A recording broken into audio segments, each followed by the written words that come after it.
بڑی اہم ملاقاتیں ہوئی ہیں آج جو اسلام آباد میں مولانا فضل الرحمان کی، بہت امپورٹنٹ ملاقاتیں ہوئی ہیں، اس کا ذکر کرنا بہت ضروری ہے. میرے خیال سے اس ساری ملاقات کا جو فوکس تھا وہ تو یہی تھا کہ حکومت جو آئینی ترامیم کرنا چاہتی ہے اس میں جو ہرڈلز ہیں اس کو کیسے اوورکم کیا جائے. جی تو میرے حساب سے تو فوکس جو ہے وہ مولانا فضل الرحمان صاحب تھے، کیونکہ آج کل وہ جس کو کہتے ہیں چابی ان کے پاس ہے.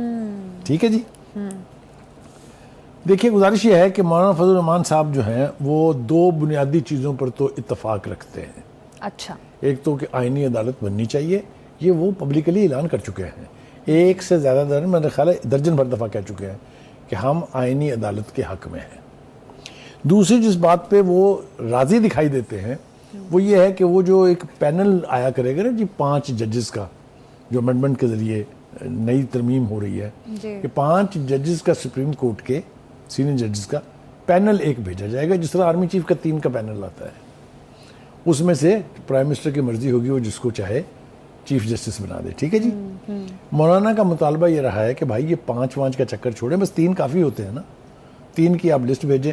تو یہ they are very close to understanding اس پر. لیکن جن چیزوں پر وہ راضی نہیں ہے ہاں جی اس کے لیے اب ایک سلوشن جو آج کی اس میٹنگ کے نتیجے میں ہوا ہے وہ یہ ہے کہ P T I Peoples Party بھی اپنا بنا رہی ہے مسودہ ترمیم کا، جے یو آئی بھی بنا رہی ہے، نون لیگ نے بھی بنایا ہوا ہے. وہ کہتے ہیں کہ جی ہم یہ تینوں مسودے رکھ لیں گے اور مشاورت کے ساتھ اس میں کسی نتیجے میں پہنچ جائیں گے. بالکل.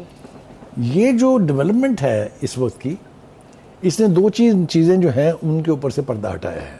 ایک تو یہ کہ مولانا کے بارے میں سوشل میڈیا والے خاص طور سے، لیکن ایک تاثر میڈیا میں بھی تھا، نیشنل میڈیا میں بھی، کہ جی وہ ترمیم کے حق میں ہونے یا نہ ہونے کے بارے میں کچھ مطالبات ہیں ان کے. پہلے ایک خبر ہم نے سنی کہ جی وہ پی ٹی آئی سے 2 سینیٹر کی نشستیں مانگ رہے ہیں. ہاں جی. جس کو انہوں نے کیٹیگوریکلی ہاں یہ تاثر پایا جا رہا ہے. اسی طرح سے یہ تاثر تھا کہ جناب وہ حکومت سے گورنرشپ مانگ رہے ہیں.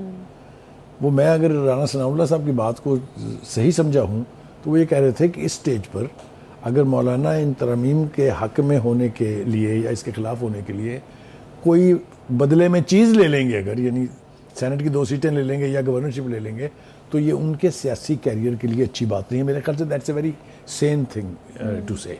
ایک بات. لیکن ایک مزے کی بات یہ ہے کہ نہ آج تک پی ٹی آئی نے کہا ہے، کنفرم کیا ہے کہ جی ہم سے انہوں نے 2 سینیٹر کی سیٹیں مانگی ہیں، نہ ہی حکومت نے، پیپلز پارٹی نے یا نون لیگ نے یہ اس کی تصدیق کی ہے کہ جی وہ ہم سے گورنرشپ مانگ رہے ہیں. تو یہ ایک تاثر تھا. میرے خیال سے وہ تاثر جو ہے اب زائل ہو گیا ہے. میرا نہیں خیال کہ اس کے اندر کوئی مزید ڈیپتھ رہی ہے. اصل بات یہ ہے کہ اگر کوئی ان کو اوبلائج کرنے کی پوزیشن میں ہے تو وہ پی ٹی آئی ہے. پی ٹی آئی دے سکتی ہے سیٹیں ان کو 2 سینٹ کی، کیونکہ ان کے پاس میجورٹی ہے وہاں پر. جو باقی کی اپوزیشن ہے وہ تو سپریٹ ہے نا، چھوٹی چھوٹی سیٹیں، 9 سیٹیں مسلم لیگ کے پاس ہیں، غالباً 9 ہی پیپلز پارٹی کے پاس ہیں، 7 مولانا کے پاس ہیں، کچھ پیپلز پارٹی کے پاس ہے وغیرہ وغیرہ، کچھ ایک آدھی سیٹ جو ہے وہ اے این پی کے پاس بھی ہے. تو وہ میرا خیال سے ان کو اوبلائج نہیں کر سکتے. Any way having said that, میرا خیال یہ ہے کہ مولانا فضل الرحمان صاحب، میں اگر ذمہ داری سے یہ کہوں کہ وہ جتنا قریب آ چکے ہیں اب حکومت کے ڈرافٹ کے، اور جو باقی چیزیں ہیں ان کے اوپر چونکہ اب لگ رہا ہے کہ انڈرسٹینڈنگ ہو جائے گی، تو مولانا الٹیمیٹلی فیصلہ کریں گے حکومت کے ساتھ جانے کا. ٹھیک. یہ پی ٹی آئی کے لیے بہت بڑا دھچکا ہوگا، اس لیے کہ کسی بھی قسم کے یعنی جس کو کہیں آپ احتجاج کے لیے یا اسٹریٹ شو کے لیے انہیں مولانا کی ضرورت تھی. اس لیے کہ یہ انہوں نے آزما کے دیکھ لیا ہے کہ اب لوگ نہ پنجاب سے اتنے نکل رہے ہیں ان کے لیے، نہ بلوچستان سے آ رہے ہیں، نہ سندھ سے آ رہے ہیں. لے دے کے وہ لوگ کے پی کے سے لے کے آتے ہیں، اور وہ جس طرح مشکلوں سے آتے ہیں اور جو ان کے ساتھ اس دفعہ سلوک ہوا ہے، اگلی دفعہ وہ آئیں گے کہ نہیں آئیں گے اس کے بارے میں کچھ نہیں. تو مولانا کو وہ اپنے ساتھ رکھنا چاہیں گے. بانی پی ٹی آئی بھی چاہیں گے کہ مولانا کے ساتھ دوری نہ ہو. تو اب جیسا میں نے پہلے کہا کہ مولانا از دا مین فوکس. بالکل.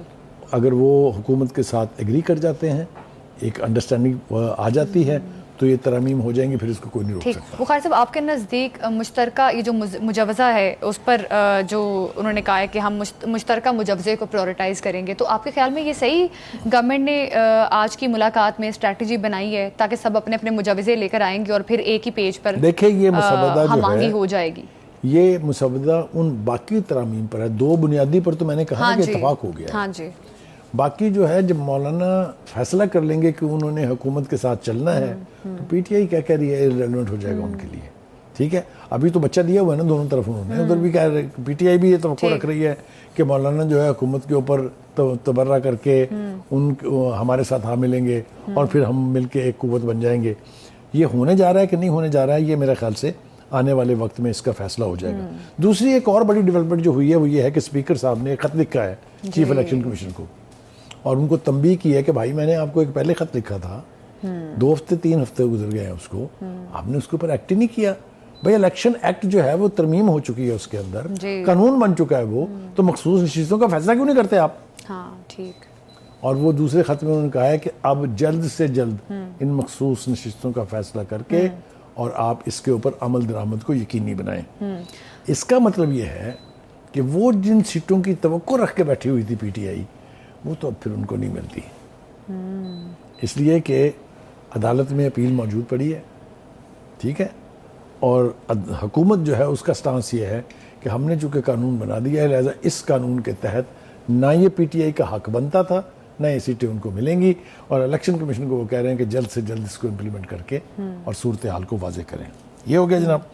دوسری طرف ہم دیکھ رہے ہیں جناب کہ حکومت نے جو بندے پکڑے تھے, یہ جو جلوس لے کے آئے تھے جناب گنڈا پور صاحب, اس کے اندر افغان شہری بھی تھے, ان کے انٹرویوز چل رہے ہیں. بہت ہی تکلیف دہ بات ہے کہ جب ہمیں یہ پتہ, یہ بھی کہا جا رہا ہے کہ ان کو پیسے دے کے بلایا تھا, 2,000 روپے دے کے. یہ دیہڑی دار لوگ ہوتے ہیں, وہاں پر اویلیبل ہو جاتے ہیں, لیکن ان کی عقل کا ماتم کرنا چاہیے کہ بھائی آپ لے کے کن کو جا رہے ہیں افغان شہریوں کو جن کے پاس پاکستان کی کوئی آئی ڈی نہیں ہے. یہ اگر وہاں پکڑے جائیں گے یا ان میں سے کوئی مارا جائے گا تو کیا بنے گا؟ یہی ہوا. اب یہ جو انٹرویوز ان کے سوشل میڈیا کے اوپر وائرل ہو رہے ہیں, ظاہر ہے اوبویسلی اس کو پاکستان کی ایجنسیوں نے یعنی مہیا کیا ہوگا. لیکن یہ بھی تو پوائنٹ ہے نا کہ ابھی وہ زیر حراست ہے, شاید ایسی چیزیں دیکھیے, but the fact remains that they are Afghans by nationality. ہاں وہ تو ٹھیک ہے, وہ تو پوائنٹ ٹھیک ہے نا, یہ تو بعد کی بات ہے نا. آپ کیوں لے کے آئے اپنے جلوس میں افغانس کو جن کے پاس کوئی آئی ڈی کے پیپرز تک نہیں ہیں؟ تو یہ ایک اپنی. دوسری بات یہ ہے جناب کہ وہ اپنے وزیر اعظم صاحب بھی اس کے اوپر بولے آج کیبنٹ کی میٹنگ میں. انہوں نے بھی یہ کہا ہے کہ جناب یہ سارا کچھ جو ہے سی پیک کو ٹارگٹ کرنے کے لیے ہے. اب وہ سارے جتنے بھی حوالے دے رہے ہیں, وہ بھارت, اسرائیل یا امریکہ تو سی پیک کا مخالف ہے جو ہے, وہ یہ کہہ رہے ہیں کہ اب جو یہاں کے اندر کے لوگ ہیں وہ بھی ان خوارجی کے ساتھ مل کے سی پیک کے ساتھ دشمنی کر رہے ہیں. اور یہ بھی انہوں نے کہا کہ 2014 جیسی سازش اب دوبارہ نہیں ہونے دیں گے. ہاں یہ تو ان کا دیکھیں نعرے کیا ایسے حالات بن سکتے ہیں 2014 والے؟ نعرے شارے مارنے میں تو کوئی خرابی نہیں ہے جی. ٹھیک ہے جی. دوسرا جناب ایک اور چلتے چلتے ذکر بہت ضروری ہے, وہ یہ ہے کہ جو پشتون تحفظ موومنٹ کے اوپر پابندی لگی ہے اس کی وضاحت کی ہے وزیر اطلاع صاحب نے. وہ بھی یہی کہہ رہے ہیں کہ جناب ایک ایسی جماعت جو پاکستان کا پرچم جو ہے اس کو نظر آتش کرے, ایک ایسی جماعت جس کو باہر سے فنڈنگ آ رہی ہو, اس کو کیسے اجازت دی جا سکتی ہے, اور خاص طور سے جبکہ وہ اینٹی اسٹیٹ ایکٹیویٹیز میں ملوث بھی ہو. تو یہ کافی کچھ جو ہے وہ ہو رہا ہے. اسلام آباد گڑھ ہے اس وقت ایکٹیویٹیز کا, چاہے وہ پی ٹی آئی کا دھاوا ہے, چاہے وہ یہ آئینی ترامیم ہے, چاہے وہ جتنی بھی پولیٹیکل ایکٹیویٹیز ہیں, وہ دے آل فوکسڈ آن اسلام آباد. کیا ہونے جا رہا ہے, کیا اس کا نتیجہ نکلے گا, یہ تو میرے خیال سے آنے والے دنوں میں ہی پتہ چلے گا. لیکن یہ بات طے ہے کہ یہ سب کچھ اب 18 اکتوبر سے پہلے ہونا ہے. آئینی ترامیم بھی 18 اکتوبر سے پہلے ہو جائے گی, ایکسپیکٹڈ ہے. اگر نہ بھی منظور ہوئی تو کم از کم پیش ہو جائیں گی. اچھا. YouTube پر گوگلی نیوز دیکھنے کے لیے youtube.com کی سرچ بار میں googly news T V type کریں. گوگلی نیوز کے پیج پر سرخ رنگ کے سبسکرپشن والے بٹن پر کلک کرنا